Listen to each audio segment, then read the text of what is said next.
Hi everyone, it's Graham again and welcome back to my channel. So today I am here to chat with you about my favourite book of all time, and that is Murder on the Orient Express by Agatha Christie.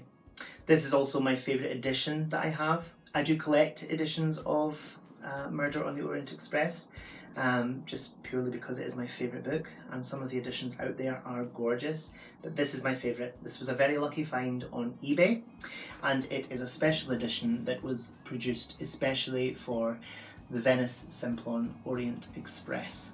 And I think from memory it was published, so this edition is published in 1999, it is 22 years old, and what's nice about this copy is that it was bought on the train by a passenger, and all the staff who were working on the train during the trip signed it for them.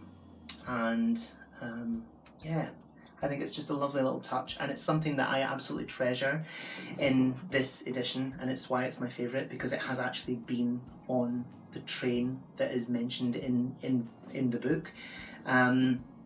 This was first published in 1934, the very first time that the book was published, and yeah, it's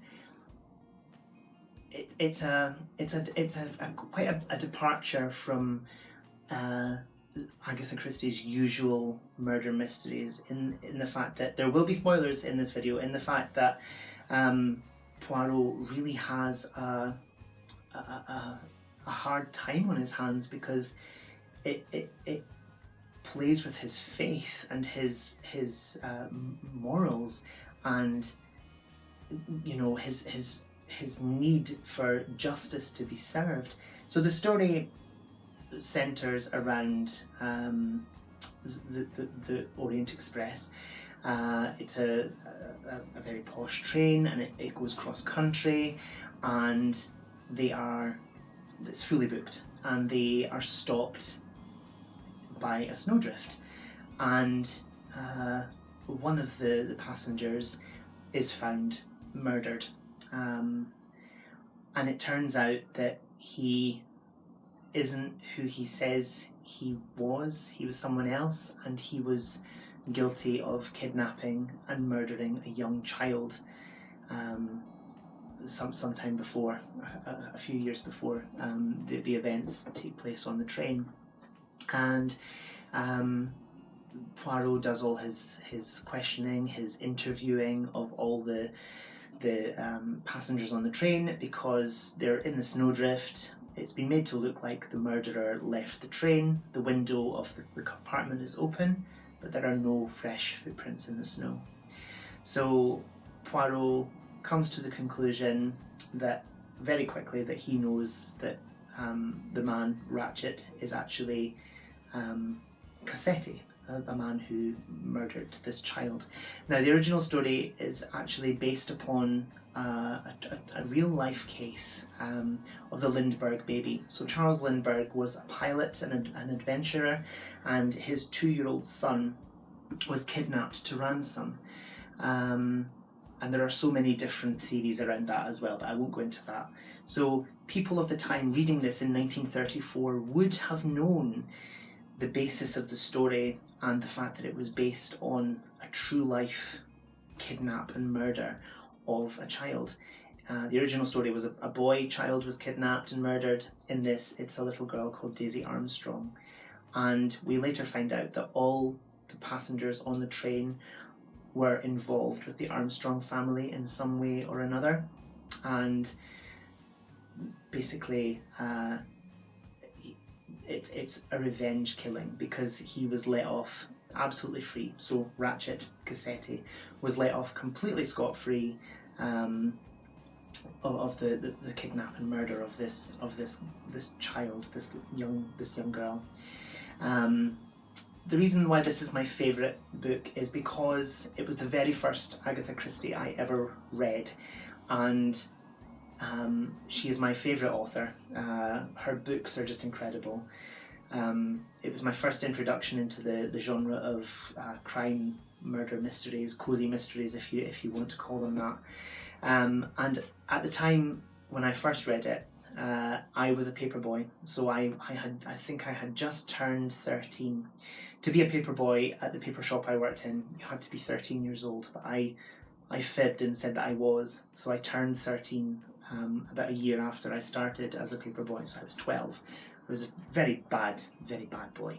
But I think it was in very early 2000, there was like a Partwork collector's editions of Agatha Christie's books, and I think that the first one, I think it definitely was the first one, number 1 was Murder on the Orient Express. And the editions weren't very dissimilar to this, actually. They looked quite similar. And the first edition of it was a magazine and then the book, and it was either 99 pence or 1.99, I can't remember, but we got our wages on a Friday, and I think this was like the Tuesday or the Wednesday that I'd seen this, and there were 3 copies of this magazine and book, and I really thought, wow, that sounds amazing, because I think I'd seen an advert on TV for it as well, and I really was quite interested. I was just getting into books by that point, getting into reading as a an interest, a hobby. So Friday came, I got my wages, and there was 1 copy left on the shelf, and it was just meant to be. I picked it up and brought it home.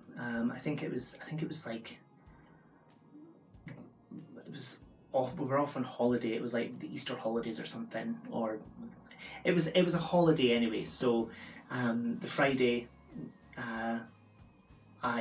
in fact, it would have been the Saturday after. So yeah, I think we were off school anyway, and I started reading it at about tea time that evening, and it took me all night, because I'm not the quickest reader, and I'm quite a slow reader. I like to enjoy what I'm reading and take it in. I can't speed read. The idea of that actually makes me feel a bit dizzy. But I started reading the book about tea time that night and finished it at like 6:30 the next morning. I stayed up the entire night. I wouldn't be able to do that now because I would be dead on my feet, but I was a child back then. So yeah, I absolutely, thoroughly enjoyed reading it. And it like I say, it introduced me to Agatha Christie. It introduced me into the crime genre, the murder mystery genre, and it was almost like a light went on in my head, and I just absolutely loved it, and I was hungry for more. And then I think I did subscribe to the Partwork collecting series, and I bought more, but I think I had like 10 editions, and then I stopped because it after that amount of time the price of it grew, and I wasn't very well off as a kid. I had my wages from my paper round, and I didn't get very much pocket money because we weren't well off. But yeah, I love this so much. I will read you the inside.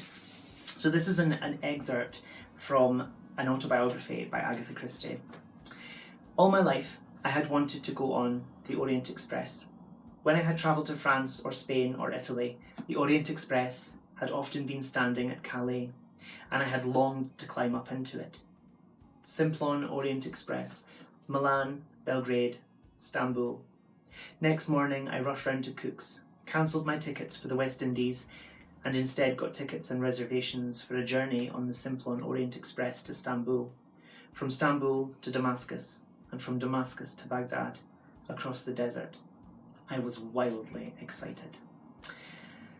And just the idea of Agatha Christie having ridden on this train as a passenger, and the ideas that she must have had for a story, because the train itself is almost like a character. It because they're trapped on this train, and it's a beautiful surroundings, all this sort of gorgeous cut glass, wood panelling, and all this sumptuous furniture from the 1930s, and it's the ultimate in luxury and glamour. But because they're trapped in a snowdrift, it's like it becomes foreboding and scary, and it's absolutely perfect storytelling, absolutely perfect. I'll read you a little bit about the Orient Express. Inaugurated in 1883, the fabled Orient Express soon became the world's most glamorous train and preferred conveyance of royalty and politicians. On the inside track of history, intrigue was the constant travelling companion. Rulers mingled with spies, aristocrats entertained courtesans. Subsequent European wars and revolutions reduced the service to an unrecognisable shadow. By the late 1970s, coaches were dispersed across the continent, and the proud wagonlet's reputation would have disappeared had it not been for a prescient spark in James Sherwood's imagination. At a Monte Carlo auction in October 1977, he acquired 2 sleeper coaches, which became the nucleus of the resurrected train. No railway siding or junkyard was left unscoured as the hunt for lost coaches began, and they were collected and shipped to workshops for reconstruction and refurbishment. Original blueprints were consulted, and the dining car interiors, pride of designers giants like the immortal René Lalique, began to glow once again. In 1982, the Venice Simplon Orient Express made its inaugural journey from London's Victoria Station to Venice's Santa Lucia, ushering in a fresh age of elegant travel. The Venice Simplon Orient Express has become the ultimate expression of refinement on wheels, where no arrangement is left to chance and no detail is overlooked. The Venice Simplon Orient Express, incomparable and unique. I would absolutely love to travel on this train. It's exceptionally expensive, and they don't accept dogs, so that would be very difficult for Duncan and I, because obviously we have the 3 corgis. But to do that journey and to go in the footsteps of Agatha Christie and the journey that she took that inspired her to write this incredible novel that's full of twists and dark secrets and love and tragedy and revenge, I think it would be a thing that you'd never forget. It would just be incredible. But I shall read you what the book is about. I've already told you, but I'll read it because it's here. Murder on the Orient Express. The Orient Express was unusually full for the time of year. Hercule Poirot sat in the elegant restaurant car and amused himself by observing his fellow passengers. A Russian princess of great ugliness, a haughty English colonel, an American with a strange glint in his eye, and many more. The food and company were most congenial, and the little Belgian detective was looking forward to a pleasant journey. But it was not to be. After a restless night, Poirot awoke to find that tragedy had struck. First, the train had been brought to a standstill by a huge snowdrift. Secondly, a passenger lay dead in his compartment, stabbed a dozen times, his door locked from the inside. So that's another thing about the story. It's a perfect locked room mystery, because it's locked from the door is locked from the inside, and then there's a red herring of the window being open, but no fresh footprints in the snow, and there's clues all left around the room, and it's a masterpiece of crime fiction, and I think it's probably one of, if not the most famous Agatha Christie novel, and I absolutely adore it. I am a participant of Christie Fest that is hosted by the lovely Julie, the Hungry Bookworm, and Lil over at Lil's Vintage World. My husband and I take part every month in Christie Fest, and this is the pick for November 2021. November is my birthday month. I turned 35 this November, and being able to read this with like-minded people who love Agatha Christie's books, my favourite book, it's like one of the best birthday gifts ever. I would love to reread this sooner, but I will save myself for November this year. This is my favourite book of all time, but I have only read this a handful of times. I've read this maybe 5 or 6 times since I first read it in early 2000, because I don't want it to become samey for me, so I read it again every few years, and it has been a few years since I read this last, so waiting another few months isn't too much of a hardship. But every time I read it, I find something new that I didn't notice before, and that's another thing that I absolutely love about Agatha Christie's writing. She throws so many clues, so many red herrings, so many different little threads of storytelling in there, that every time you read it, you notice something else, and you obviously you know the end of the story, so you can be in a better position to work it out. That's how that happened, and that's how Poirot figured that out. Little subtle things like that, that make Agatha Christie's books, and especially this one, just absolutely incredible. And I love this so much. And I will not stop collecting editions of this, but this will probably always remain my favourite, simply because it has been on the train journey itself, and it is signed by all the staff who were on that journey. But yes, I have babbled on far too much, and I shall let you go and get on with your day. Thank you so much for watching. Whatever you're doing, I hope you have so much fun doing it. Whatever you're reading, I hope you love it. Stay fabulous, be amazing, be yourself, stay safe, and I'll see you again soon for another video.